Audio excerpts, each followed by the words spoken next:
Okay, we are on to the 3-liter C-Ray, and this is our secondary shift cable right here. Coming up, let's see it through the back. Maybe right there. This one. Okay, follows it down, and then right out the bottom if the camera gets down there. Well, it gets in behind there, so I can't really see any of it. Let's see if I go upside down and take a look. Yeah, I can't see it from where I'm looking.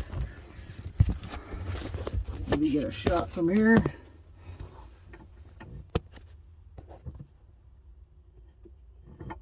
No, it's up. Goes up in behind that motor mount. And you can't see it from there, so that's our routing anyways. So what I like to do is thread it together and pull it through.